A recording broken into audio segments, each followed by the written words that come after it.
Hello, my dear friends. How are you doing? Hope you are having an amazing day and not having to deal with drama. Ready for new stories I have for you today? Let's go to the first one. And don't forget to listen to the end of the story, guys, to hear my insights. Enjoy the stories. And don't forget to like and subscribe. And of course, don't forget to leave a comment. Basically, I knew my husband of 3 years was cheating. I just didn't know with whom. It was the subtle change in his routine. Anyone else would have missed it, but when you've been living together for 5 years, it was as bright as day. I couldn't accuse him of anything just yet, not until I was certain of it. So I started calling him at random times during the day. Sometimes he'd be at his office, but a lot of times I'd hear him outside when he should have been at the office. He'd say he was out for a late lunch to get some fresh air on a job mission. His missions outside of the office were usually very rare, or he just left early to visit a sick friend. Then I started checking his phone. He had a password, but suddenly not anymore. Everything was clean. No shady text messages, no out-of-place calls. Like he went through everything and double-checked. I'd check his clothes for any lingering smell, his pockets, his car. Nothing. I wanted to follow him, but something in me told me that he knew I was being suspicious, and he would lay off whatever he was doing for a while. So I let it go. I went back to acting like there's nothing wrong, just to have him feeling secure enough to go back to what he was doing. Then he started acting too interested in me. Like out of nowhere, he'd get me flowers, gifts, take me out to dinner. We usually have a date night, but he started doing it out of schedule. That's when I really knew he was cheating. I still acted like I was aware of nothing. 2 months later, and the subtle change was back. I just didn't know how to catch him, until my mother called me and said, "I think your sister is sleeping with your husband." She kept saying how she was sorry, and she just couldn't keep it to herself. I drove over to my mom's, and she told me how she caught my sister, let's call her Anna, FaceTiming my going-to-be ex-husband, let's call him Josh, when she was over at my parents' house. That she knew Anna was seeing someone, but thought she was waiting for things to get serious to introduce him to the family. I asked my mom if she was certain they were together, and not just talking occasionally, and she said she read text messages.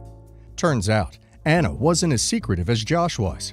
That because she was single and I was away, she thought she didn't have to hide. I left that day with a big hole in my chest. I told my mom not to mention anything to anyone and that I would do it at my own pace. I got with my lawyer and went through properties and bank accounts with him. I wanted to be ready for when I confronted them. I was going to wait for Christmas Eve when we all gather, but I was afraid that Anna would delete any messages or proof from her phone. So I decided to drop by her apartment unexpected. I knew she was there because it's uni break. She was a bit taken aback, but quickly recovered and was happy, or fake happy, to see me.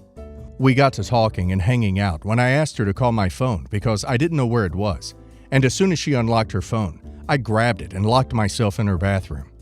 There, I found everything. Texts, pictures, disgusting videos. I sent everything to my phone while Anna was crying, screaming, kicking at the door. Then I left. I got home, waited for my husband, who obviously knew what happened. I told him we were divorcing. I will take the kids. We'll split the money in the shared account. He can keep the house. He wasn't going to afford the mortgage on his own anyways, and I wanted him to pay me back the money I put into it. As for my sister, I pay for her studies. I pay her rent. I was getting her a new car for Christmas. My dad went bankrupt a few years back, and she doesn't know. He's been using his savings to live off, and I've been paying for all of her stuff. Well, not anymore. I closed the account I put up for her, and there would be no next month's rent. I broke the news on Christmas Eve, and my parents have been saying I went overboard. My sister, after crying and begging didn't work, she decided to cut me off. Said I deserved it because who would ruin their sister's future like that over a man? She has shown no remorse. She said she would never forgive me if I went along and did cut her money. My parents said what she did was awful, but that my husband was getting away with it, while my sister is taking the most heat. I am just numb. I only think of my kids, how they'd get through it. They think they're at grandparents' house because it's the holidays, and they would go back home soon. I am a mess, and I don't know if I'm doing the right thing or not. Excuse me, what? She said she will never forgive OP? OP's sister deserves what she gets, and OP's parents are enabling a cheater. I'd just tell them that they're entitled to their opinions, but OP is not paying a single dime towards her ex-husband's mistress. If they think OP is too harsh, they can step up and pay for her. To expect OP to continue to pay for her like OP was after she carried on an affair with OP's husband is abhorrent. Actions have consequences. She is reaping what she sowed, and I'm sure she's only sorry because she got caught. And now let's see if the community agrees with me. Winchester for Life 9 says, I freaking applaud you. Well done. I'm so sorry about what happened, but hot damn, you handled that fabulously. Good riddance to bad rubbish, I say. I wish you much happiness in the future. West Benefit says, your parents are enabling a cheater. Wow. Your soon-to-be ex and sister are disgusting, disloyal a-holes, and they deserve the worst. Beneficial Syrup says, she'd never forgive you? Duck her. I'd say a whole lot more about her, but honestly, good riddance. Honey, you are doing the right thing. You're not a bank and doormat for your family. You are a human who deserves love and respect, and I'm glad you're doing that for yourself. Sending hugs virtually. You can do hard things. I'm 17. I live with my dad and his wife. Fashion is a hobby I have. I like to buy and sell designer clothes. I love to shop for people. I actually make okay money doing this as a part-time job. My dad and stepmom make fun of me for it and call me vain. They don't think it's a valuable use of my time, but I don't care. It's what I like. Despite making fun of me for my hobby, my stepmom constantly borrows my clothes, oftentimes without my permission. I've told my dad about this. He says not to be selfish. It's her house. She helps to take care of you. This pisses me off, but whatever. I recently saved up a bunch of money and bought a white silk-lined Burberry blazer. This is a pretty expensive jacket. My stepmother borrowed it for what I'm assuming is Thanksgiving and put it back in my closet with a huge stain on it. Like she didn't even tell me she stained it, and she let the stain set in for a day or so in my closet. I went directly to her and said, "What the duck did you do to my coat?" And she laughed and said she spilled a bit of wine on it and it was no big deal. I could just have it dry cleaned. I asked her if she was going to pay for it, and she said no. And even if I get it dry cleaned, there might be a permanent discoloration in the area of the stain. I demanded that she pay for dry cleaning, and if it didn't work, she had to buy me a new jacket. And she laughed again and said, "Tough luck." I ducking lost it at her, cursed at her, and got grounded by my dad. I plotted and came up with the idea to empty some wine in a spray bottle and spray some of her white blouses with red wine. I did it, and when she noticed, she was furious. She's even telling my dad that she wants me to go live with my mom, even though I only have one semester of high school left. My dad wants me to apologize, but I'm not going to until she pays for my coat. I don't think I'm in the wrong here. Am I the a-hole? Well, OP's stepmother is definitely in the wrong here. She 100% should pay for the dry cleaning. And not even a question that she should have asked before borrowing OP's clothes. While OP's revenge was justified, OP could have shown more class and dignity because now she just went to stepmother's level. I don't think OP should apologize, but she shouldn't follow stepmother's example either. And now let's hear the community's opinion. The Lost Hargreaves says, "Everyone sucks here, but I understand where you're coming from. Your stepmom is clearly the a-hole, and you responded in an a-hole manner. But as a fellow clothing reseller, the thought of someone carelessly trashing a freaking Burberry blazer would probably drive me off the deep end too. Basic human decency indicates that if you borrow something from someone, ask first. And if you damage it, apologize and do what you can to fix it. The fact that your stepmom has done neither is unfortunate, and you don't deserve to be treated that way." Shayna Marie 91 says, "Not the a-hole. Save some money and buy a large wardrobe, and then put a lock on it. Refuse to give her the combination." Dinger 1000 says, "Not the a-hole. She started this fight. She's being unfair for not paying for the cleaning of the clothes. Your revenge was completely justified in this case. Even if revenge is never the right answer, it's justified in this case. And even with the revenge you committed, she still needs to pay for your Burberry clothing to be cleaned because she put a stain on it." Just want to say this happened last year, but it got brought up today by a friend of mine. So, 17 years ago, I had a fling with a guy, John, fake name. Due to this, I became pregnant. Our fling had been going on for a few months, and I quite liked John. So when I told John, I suggested we start a real relationship, and that's when he dropped a huge bomb. He's married. I had no idea. We weren't involved with each other's personal lives really, because it was just a fling, so I had no clue. John told his wife, Lily, about the affair and about my being pregnant. It ruined their marriage for a long time, but she decided to stay with him. Now, John's obviously a bad person for the affair, but he was always a good father to our son, Scott. He didn't just pay child support and sometimes see him. He was very involved in Scott's life. Scott spent most weekends out with his father. John would take Scott on nice trips and to nice places. John made good money, very nice places. And he was very supportive of any activity Scott was involved in. It was always very obvious that Lily didn't appreciate Scott's presence. She never said anything, at least not in front of me or Scott, but you could tell she didn't want him around.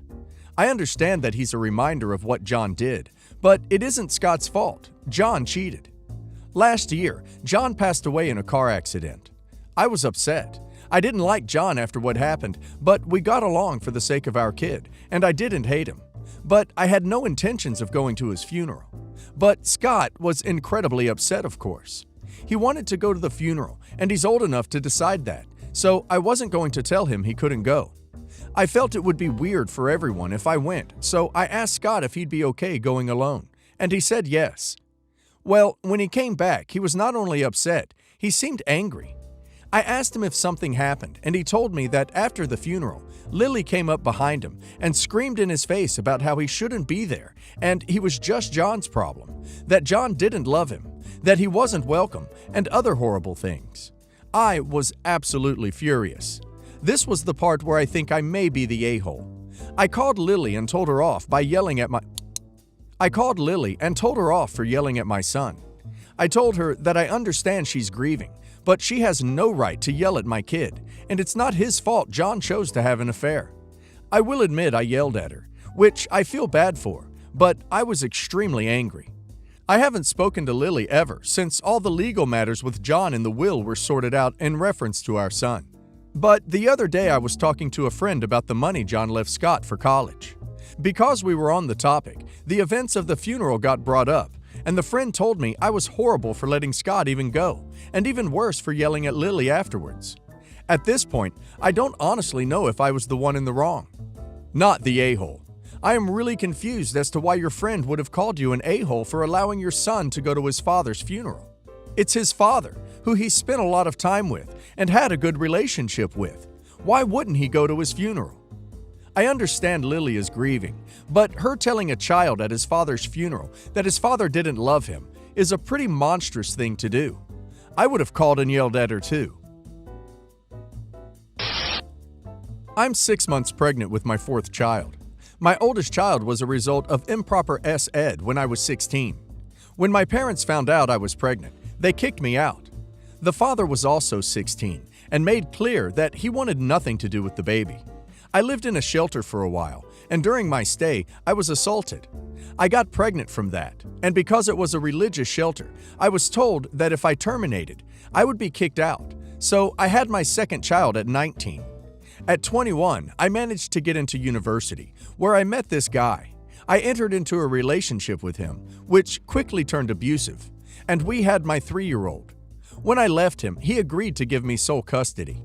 So I had 3 kids by the age of 23. Despite this, I'm actually in a good position.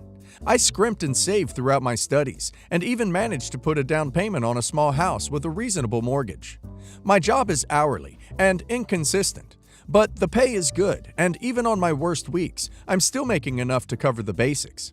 And I have a nicely sized emergency fund. The budget can get a little tight, meaning there's not many holidays, and my kids can't take up horse riding or wear designer clothing anytime soon, but it's enough. I should be going full-time and salaried in September when my master's course is over, at which point money won't be so tight.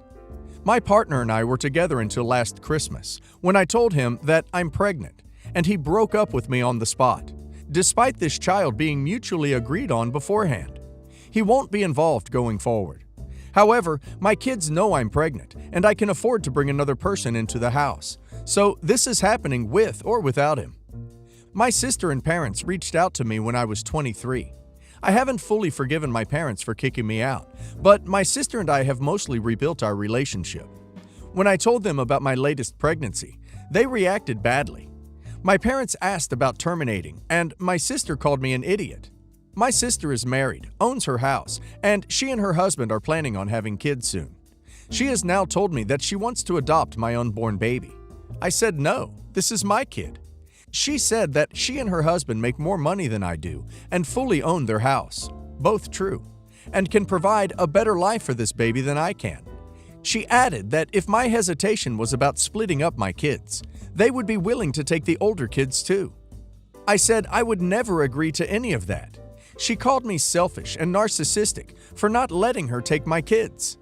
I called her crazy and blocked her. My parents called, asking why I was so rude to my sister. I said she was the rude one. They restated her points and argued that she and her husband are the far better option for my children. I responded that I am the best option for my children. They said they were only giving an objective opinion. I said that if I wanted their opinion, I'd have asked for it, and until then, they could shove it up their butts. They are now threatening to call child services. While I would pass a check without issues, having a file on me could cause problems with both work and uni, as my studies and career require me being able to be around children. They are also posting on social media, claiming that I'm abusing my kids and that I have said that I'd let my sister adopt my baby and have now changed my mind, which is blatantly false. How do I calm them down and prevent them from making any rash decisions without giving up my children? What happens if they do call child services on me?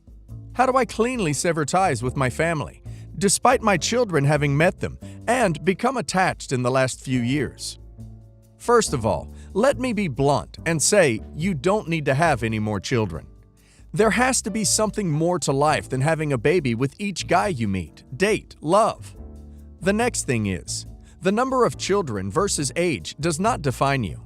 If your children are clean, clothed, have a roof over their head, and food in their bellies, then you're doing better than most people. You can't stop your family from calling social services, but it's your responsibility to ensure your house is in order. Someone feeling they can provide better for your children than you can is concerning. Maybe there is something you don't see that is causing them to feel this way. Your parents and sister can kick rocks. If you've been surviving without them before, then you can continue to do so.